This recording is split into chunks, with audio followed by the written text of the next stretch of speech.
Next-Door Neighbors as Gomer Pyle. Also starring Frank Sutton as Sergeant Carter.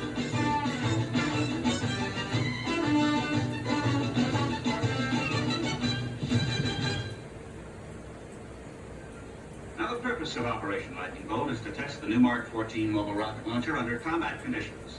And since the Mark 14 is General Cartwright's baby, he'll be flying in Thursday morning to act as official observer. Now, are there any questions as to your individual assignments? Yes, sir. Sergeant? According to the operation plan, my platoon is supposed to set up a defense perimeter around the primary rocket launching site in Track 38. That's right, Sergeant. It's in this area here, along the eastern edge of the base. Well, sir, I don't think I've ever been out that way. Neither has anyone else. That section of land hasn't been used since Camp Henderson was established. In that case, sir, if I could have permission to reconnoiter the area in advance of the maneuvers? You'll have to do more than reconnoiter, Sergeant. Since it's never been used, it's probably overgrown with mesquite and chaparral. You'll have to send someone out with a bulldozer to clear out a launch area. So, I need a volunteer who can drive a bulldozer. Anybody here able to handle one? Anybody? Anybody at all? Look, fellas, somebody in this platoon must know how to drive a bulldozer. Come on, you don't have to be an expert, just adequate. Anybody here just adequate? It's just like driving a truck, fellas. It's simple. Come on, somebody here must know how to drive a truck. Okay, the rest of the platoon dismissed. Swear you can drive a bulldozer, Miles. Once again, Sergeant, I can drive a bulldozer, a tractor, a reaper, or any other kind of machinery you can think of. There's a general coming, Pyle. That area's got to be in tip-top shape for this maneuver. Trust me, Sergeant.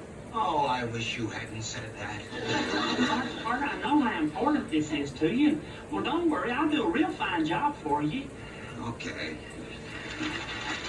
Now, here's the area I want cleared up. Track 38. Yes, sir. Get rid of every bush and weed. It's got to be clean as a whistle. Trust me. Will you stop saying that? Okay. Now get moving. You got a pretty good day's work ahead of you. Yes, sir. And Pyle, Yes, sir. if you come across any bird's nests, don't spend the rest of the day trying to find them a new place to live. Just shoo them away and push on through.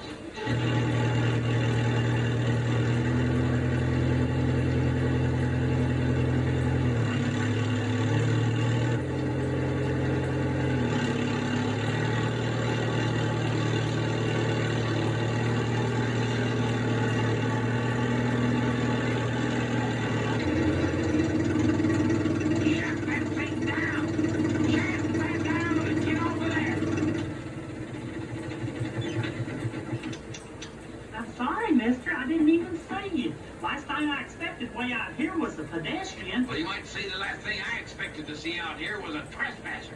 But you got it all wrong. I'm not trespassing. I'm just doing what I was ordered to do.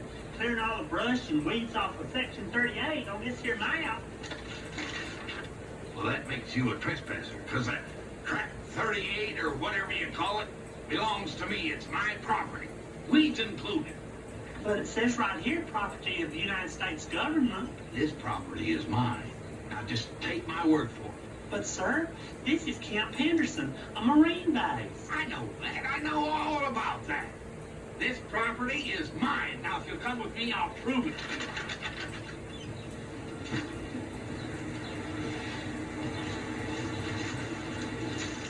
Now, just take a look at that. Shazam! Now then, you think that I'd go to all that work on land that didn't belong to me? I've been planting tomatoes on this land for 25 years. Not only here, but a big patch over yonder and another big one up the draw there. Well, I never knew anything like that was here. I sure am glad you stopped me. Well, I'm pretty near bulldozed up half your farm. I'm awful sorry, mister. I really am. Well, no harm done, I guess. You just get your bulldozer off my property and we'll forget the whole thing. Yes, sir. 'Cause it sure would be a shame to ruin all these beautiful tomatoes. Well, I'll be. Twin Fall Beefsteak Tomato Plant. You know something about Twin Fall beefsteak tomato plants? I sure do. I used to help plant them on my Uncle Clarence's farm back home in Mayberry. That's Mayberry, North Carolina, where I come from. And when we used to harvest them, we used to get the plumpest, juiciest, tastiest tomatoes in the whole state. Well, what did you say your name was? Gomer Pyle. Private first class Gomer Pyle, that is. Well, I'm Titus Purcell. It's good to make your acquaintance. Tell me something. After you got through harvesting your Twin Falls beef acres, did you ever cull out a few of the overripe ones and make yourself a tomato pie? Golly, I hadn't tasted a tomato pie in so long. I forgot how good they are. Well, it's high time you remembered. Come on up to the house. I want you to meet the missus. She always says, never turn a trespasser away on an empty stomach.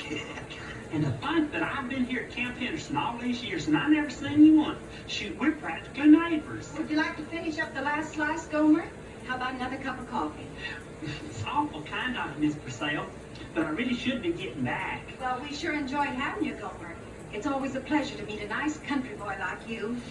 Well, thank you, ma'am. Nice of you to come in and sit a spell, Gomer. And here, Gomer, I want you to take these along. I picked them special for you. Well, you've both been so kind to me. I sure wish there was some way I could repay you. Well, you can best do that by coming back and paying us a visit sometime. And bring your friend. That is, if they got a fancy for Twin Falls beefsteak tomatoes. Well, thank you, and bye. Bye. Hey, Sergeant Carter, Corporal Ball, either you fellas care for a nice ripe tomato? What are you doing back here so soon? Did you finish that job? Sergeant, you'll never guess what happened. You'll just never Lyle, guess what happened. I'm not in the mood for playing games. What happened? You know that track 38 where we was gonna put that launching site? We're gonna have to find another place for it. What? That's right. Track 38 ain't on the base. It belongs to a Mr. Purcell. He's the one who give me these tomatoes. I don't believe it. I hear it, but I don't believe it. I suppose he also owns a piece of the Brooklyn Bridge? It's the truth, Sergeant. He's got a tomato patch right smack in the middle of it. A tomato patch? Do you know what you ran into, Pyle? A squatter. But A Sergeant, squatter, Pyle? How can you be so stupid? Whoever this clown is, he was lying in his teeth just to get rid of you. oh no, he wasn't, Sergeant. Mr. Purcell ain't the type man to say something he don't mean. When he tells you something, well, you just gotta believe him. Sure. Now you get back out there on your bulldozer and I'll follow you in the Jeep. Because we're gonna pay a little call on your friend, Mr. Purcell. Just so I can personally toss him off the base and you can get on with your job.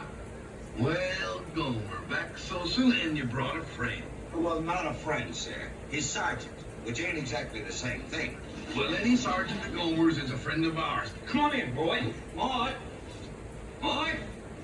Don't he look honest, Sergeant? Don't he look like somebody that belongs on a postage stamp? Gomer's back, and he brought his sergeant. Well, Gomer, it's good to see you again. Sergeant, now you all sit down and I'll go make some nice fresh coffee. No thanks, ma'am. I didn't come for coffee. Some of that nice tomato pie Gomer told you about. Oh, well, no, sir. He didn't mention any pie. But he did tell me that you claim to own this land. Hey, yeah, that's right. Well, sir, according to this map I've got here, this land belongs to the United States Marine Corps. Well, you better get yourself another map, son, because that one's dead wrong. Sir, this map came from the printing office in Washington, D.C. You can't dispute the word of the printing office in Washington, D.C. That's the government. Who says I can't? The government's just another name for the people. And as one of the people, I say my word is as good as the government's any day of the week. Not when it says different in writing. You see here? Property of the United States of America. And I'm afraid, sir, that makes you a squatter. Squatter? Mr. Purcell, now don't go taking that the wrong Now way. listen here, young fella. If anybody's squatting, it's you. Because you're squatting here in my living room, which is built on my property. Look, Mr. Purcell, in 3 days from now, we're having maneuvers here. Not in my living room, you're not. Well, he didn't mean that, Mr. Purcell. He meant... What I meant, Mr. Purcell, is that you are in a lot of trouble. Legally, the government can charge you back rent for all the years you've been living here without them knowing about it. But we wouldn't want that to happen, would we? So, why don't we just make a little deal? I won't tell anybody what you've been doing. provided you pack up and leave by tomorrow. Out. Get out of my house. Look, Mr. Purcell! I said get out! Mr. Purcell, what? I know what he meant. Get out! Mr. Purcell, I'm truly sorry about this. Look, Mr. Purcell, you haven't heard the end. Now what I tell the colonel? There's a general coming in 3 days. Tell him the truth. Tell him that we're trespassing on Mr. Purcell's property. It's not his property. Get that through your head. It's not his property. Get off of my property. We're going.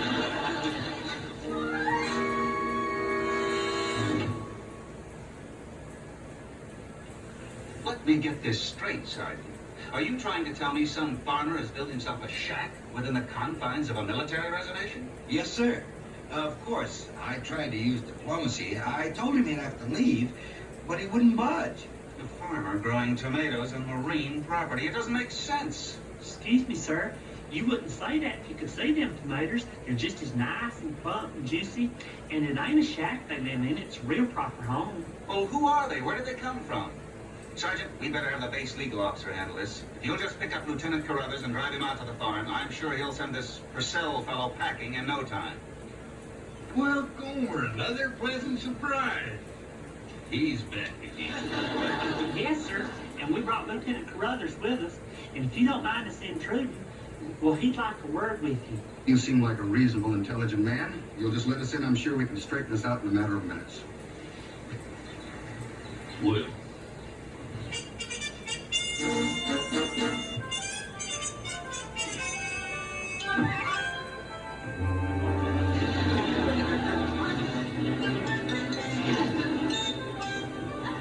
I'm sorry, Gomer, you have to leave with them other fellas, but you feel free to come back anytime. You know, I've seen some stubborn, pig-headed men in my day, Sergeant, but your friend Purcell beats them all in spades. I was afraid something like this would happen, so he gave me the same treatment. But you can't hardly blame him, Sergeant. After all, it is his property you're arguing about. Pyle, get over on that bulldozer and get in the driver's seat. You heard me, Pyle. Get on that bulldozer, because we're coming back with reinforcements, and then you can finish your job.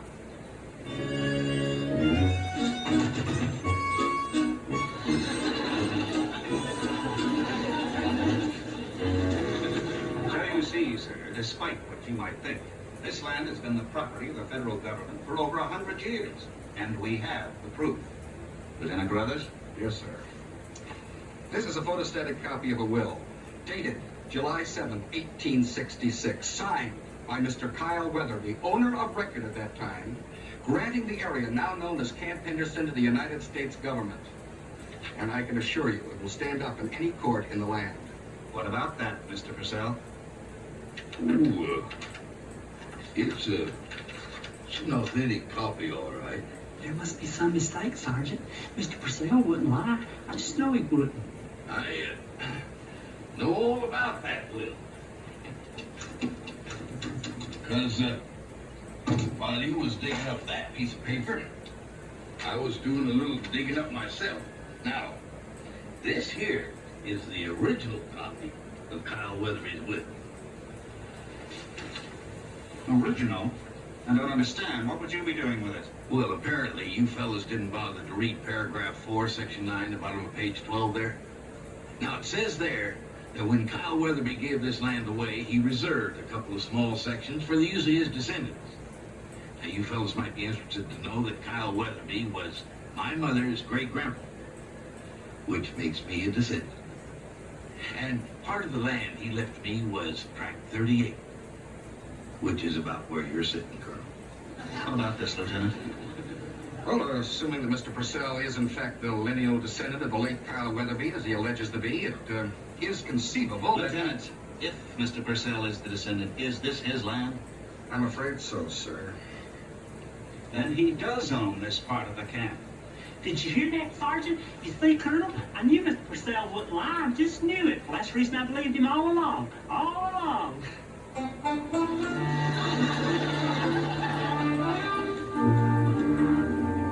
Mr. Purcell. Hello, Gord. Was you looking for me? Well, not exactly. I come over here to talk to your colonel. Know where I can find it? Well, yes, sir. He's right here in this building. I'll take you right to his office. Well, I'd appreciate that, although I don't think your colonel's gonna appreciate what I want to talk to him about. Good to see you, Mr. Purcell. Won't you sit down? No, thank you. This ain't a social call. I see. That will be all, pile. If you don't mind, Colonel, I'd like for Gomer to stay. Him being the only one that believed me in the first place, I want him in on this. Oh, that's all right, Mr. Purcell. But if it's about the use of your section for our rocket launch site, I want you to know that matter was straightened out 2 hours ago.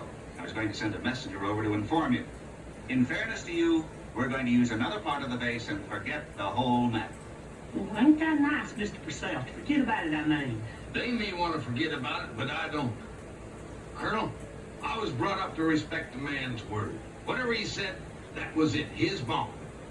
For 2 days now, people have been coming over to my place there, and I've told them all the same thing, but not one man, not one soul would take my word excepting Gomer here. Now, I don't take being called a liar easy. Oh, now, Mr. Purcell, I'm sure no one meant... You can't smooth this over. My mind's made up. When a Purcell gets pushed into a corner, he fights back.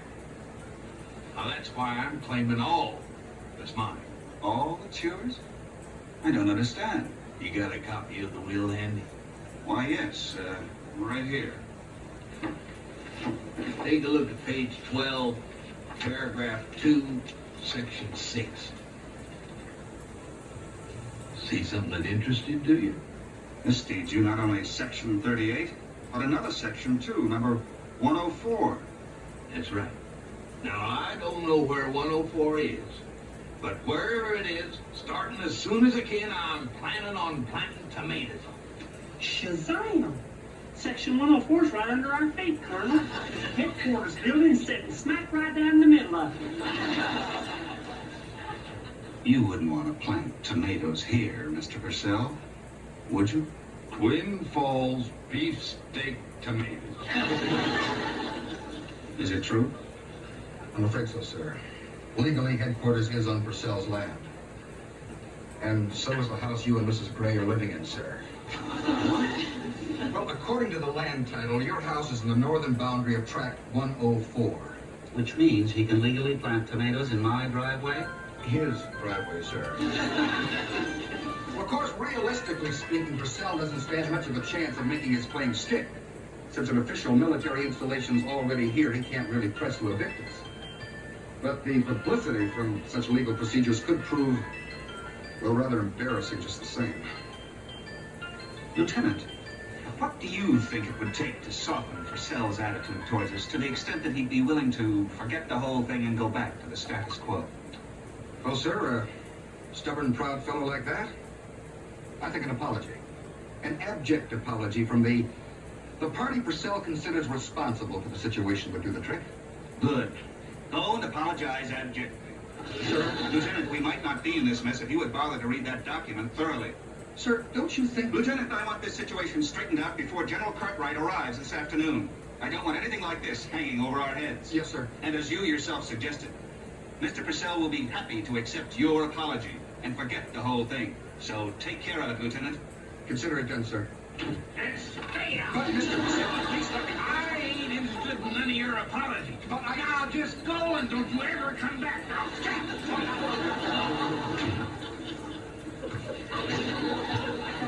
And so apparently Mr. Purcell does not consider Lieutenant Carruthers here the initial offender. Sir, the one who caused the mess, who made waves, meaning you, Sergeant. You were the first one to speak to Purcell, and you obviously rubbed him the wrong way. But, sir, do you really think Purcell will carry out his threat? Sergeant, the man has a legal document, and we could be standing right in the middle of a tomato patch. Now, General Cartwright will be arriving in a few hours, and I want this matter straightened out. Aye, sir. I'll see if I can smooth things over. Not if, Sergeant. You will smooth things over. Is that clear? Yes, sir. You can count on me. Consider it done, sir. And the same goes for you, too.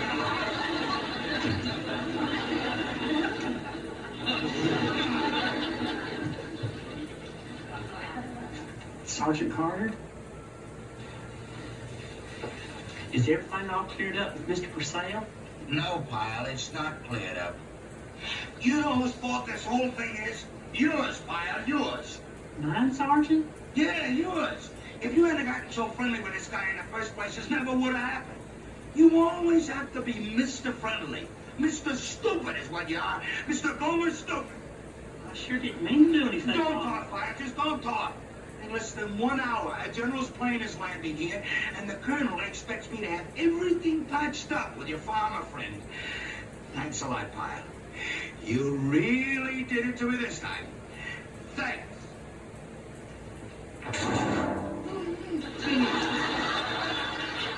Get out of here, Pyle. Just get out.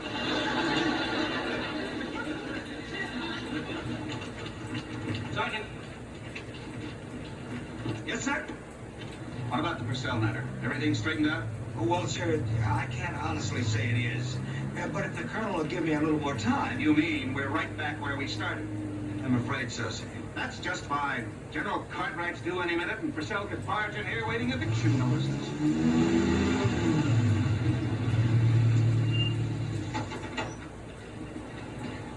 Hi, First Class Gomer Pyle reporting, sir.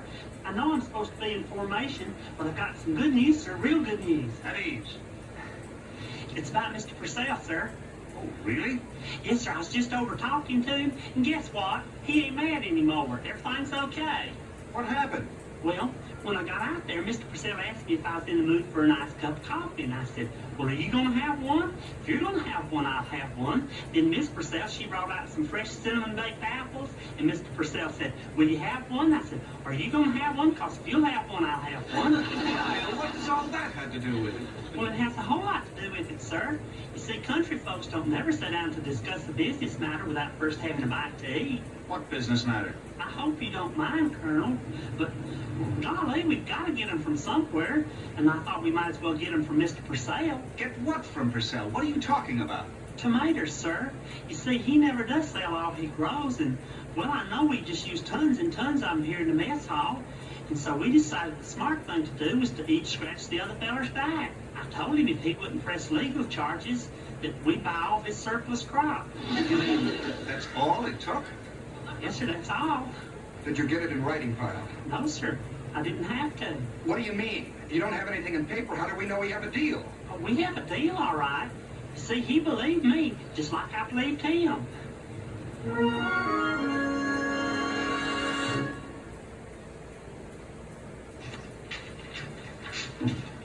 Well, here you are, Sarge. A monthly report. What do you say we knock off and get some chow? You go ahead, Boyle. I got myself a sandwich from the diner. Are you kidding? Buying your lunch when we've got the best cooks in the Marine Corps right here in this base? Yeah? And what are they dishing out lately? I'll tell you. For breakfast, tomato juice, tomato omelets, and broiled tomatoes on the side. For lunch, tomato soup, tomato aspic, tomato salad, stewed tomatoes, and for dessert, get this, tomato pie. Sick of us having to eat our way out of the mess Pyle got us into. Hey, Sergeant Carter, Corporal Ball, you'll never guess what happened. You just never will.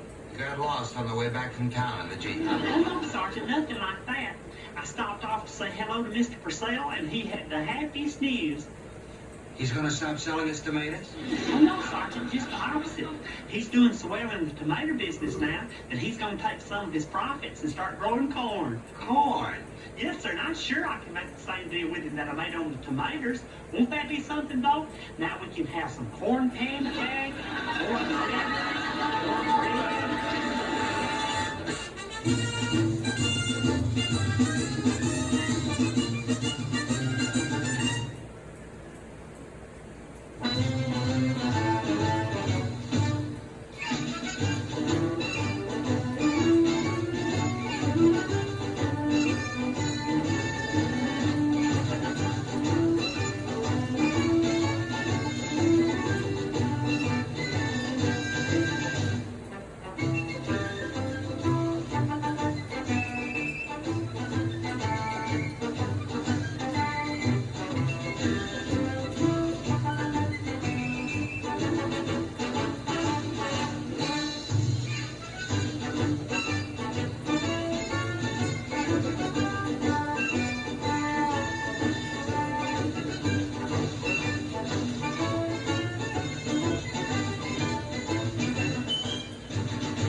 What are you crying about?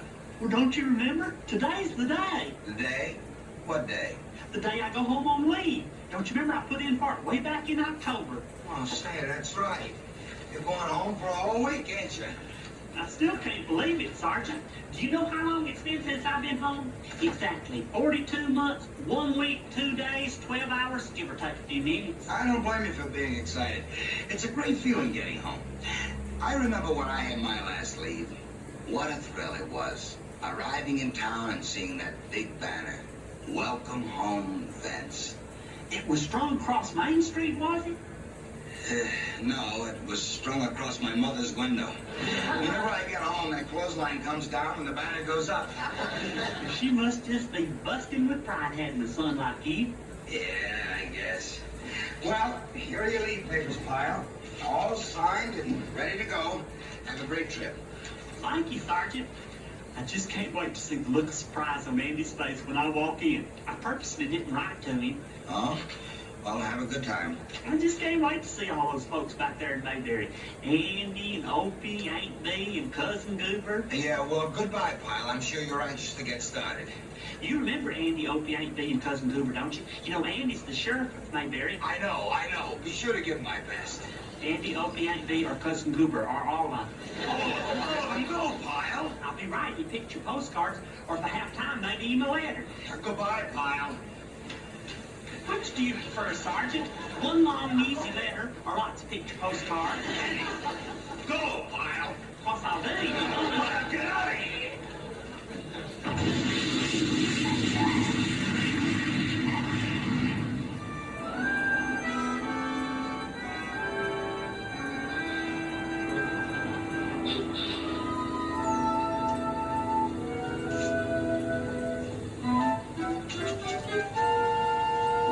oh my, nothing's changed at all.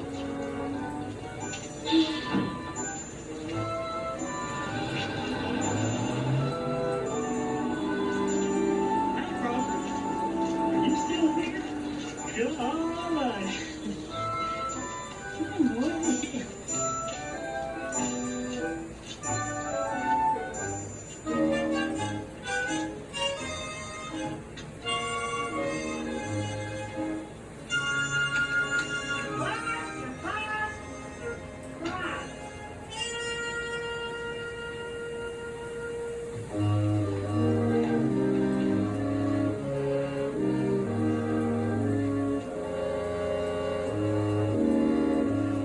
Well, after 42 months, 1 week and 2 days, 10 more minutes ain't gonna matter much.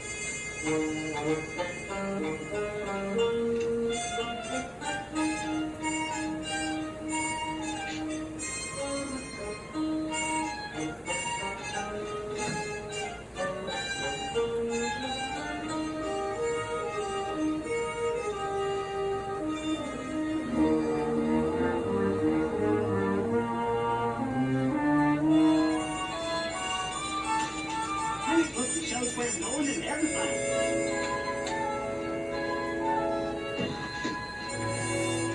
Hey there. Can I help you? Oh, well, I was looking for Andy Taylor. Do you happen to know where he is? Yeah, he's off on a camping trip right now. I came down from Raleigh to fill in for him. I'm Captain Rogers. Oh, well, I'm Gomer Pyle. Do you happen to know whether his family went with him or not? Aunt Bee and Opie? Uh-huh. Golly. Sure is a disappointment. You see, I just got home on leave, and, well, I was hoping I'd surprise them all, and, well, it appears the surprise is on me. Well, why didn't you write and tell him you were coming? Well, I never figured they'd be away on vacation this time of year, and like I said, I wanted it to be a surprise. Do you know how long they're going to be gone? Well, it depends on the weather and the fishing. If the bass and crappie are biting, they might be gone a week or more. Oh, heck. That's just how long my leave is. We're gonna miss each other the whole time. Well, that's a shame. Anything I can do? Oh, no thanks. Guess I'll just go over to the hotel and check in and maybe look around. Thank you, sir, and I hope to see you again while I'm here. Drop in anytime. Thank you.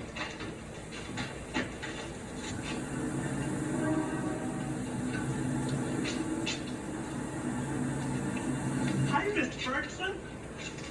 Gomer Pyle, as I live and breathe. Welcome home, son. Are you back to stay? No, sir, I'm just home on leave. Well, it's great to see you again. And you're looking fine, boy, just fine. So are you. You hadn't changed a bit. Mr. Ferguson, where's Floyd's barbershop? Did it used to be right here? Ebbett bought Floyd out about a year ago. Floyd's retired now, living with his daughter up to Mount Pilot. Daughter's separated from her husband, you know. I don't know. Floyd not here anymore? It just don't seem possible. Yeah. If you're looking for a haircut, don't go in here. The only thing they got to clip you with is a lawnmower. Well, gee, have there been any other changes around Mayberry since I've been gone? Oh, lots of big things happening here. Big. You know, we got a coin-operated laundry and dry cleaning store now. You don't say. And the latest rumor is some big combine from Raleigh thinking of opening a car wash. Does your car in 5 minutes. Everything's machines nowadays, Gomer. Machines. How'd you get down here? Airplane in the bus. See there? I guess I'll be checking into the hotel, Mr. Ferguson. I'll see you. Goodbye, son. And keep America strong. Hey,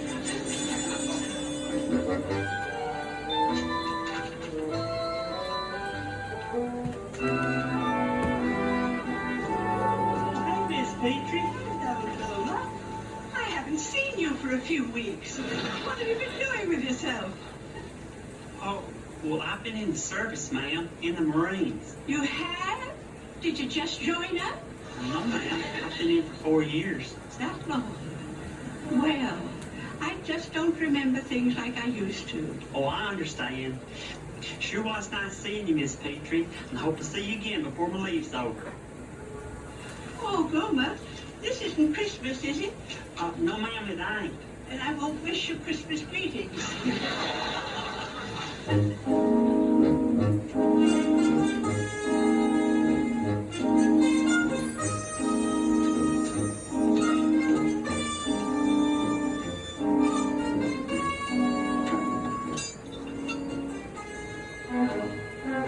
The Goober! Surprise, surprise, surprise! Sorry, I thought you was Goober. Cooper ain't here. Do you happen to know where I could find him? About 500 miles from here. On a camping trip with the sheriff and his family. Well, I'll be. Come 3,000 miles on my first leave, and everybody's gone somewhere. You want I should tell him we'll stop by? His cousin, Gomer. Gomer. Gomer Pyle? From the Marines? Why didn't you say so in the first place? I'm Virgil. Goober left me in charge while he's away. Well, how do you do? Sure, I've heard a lot about you, Gomer. I always wanted to meet you. Well, thank you. Tell me, how is it in the Marines, huh?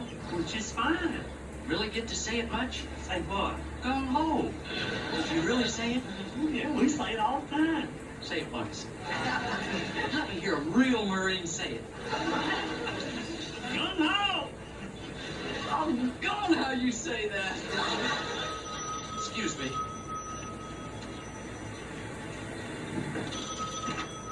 Goober Service Station, Virgil speaking. Oh, hello, Mrs. Watson. Uh-huh. Uh-huh. That's a shame. Well, don't worry about a thing. I'll be right over and try to start her for you. No trouble at all. Bye. Mrs. Watson's got a doctor appointment in Siler City and her car won't start. Takes hours to fix her jalopy. You know why? Because it's a 1942 model. That car's as old as I am. Well, think of it. The year that car was made, I was born. Well, who'd ever thought that car was going to be fixed one day by that little baby laying in a hospital? Well, I gotta lock up for a while. Well, wait a minute. Oh, you don't have to lock up if you don't want to. I'd be happy to take over for you. You sure? Well, I'm not doing much right now, and besides, it'd be fun getting back at my old job again. That'd be just fine. I won't be more than a couple hours. Just make some at home. Well, thank you. Soda pop machine's working. If you got a dime. Don't worry about me. I'll just sit here on the bench and count out of state license plates, just like the good old days.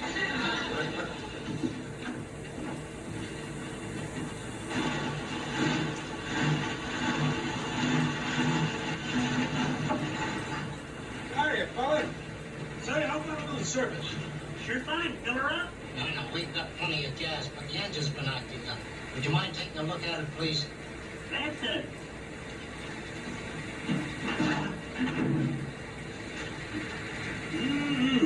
No wonder she's giving you trouble. The spark plug line's pretty clear through. The radiator hose is dripping something fierce. Looks like she's spitting up a lot of oil. And them points sound like they were right down to a dub. Yeah, well, do you think you can fix it? Sure can. Golly, digging into a motor again. Now I'm beginning to really feel at home.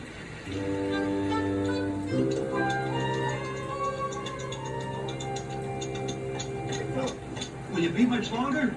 I'm finished.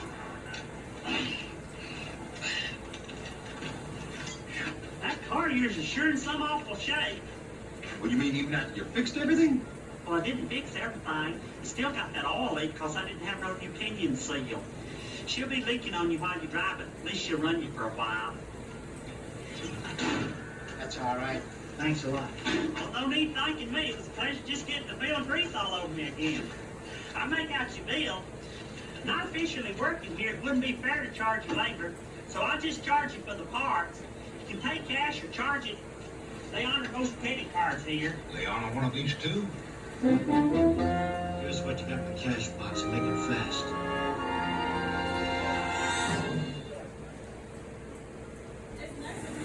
Well, I just didn't know what to do, Captain. Everything happened to suffice. They was out of sight before I could get to a phone and call you. Sorry day when I let you take over. All right, it's done. Now, can you give me a description? Well, it was a 1953. No, you already told me about the car. Can you give me a description of the men? The men? I sure can. I'll never forget them as long as I live. Okay, shoot. I'll tell you. Well, they weren't tall. They weren't short. You might say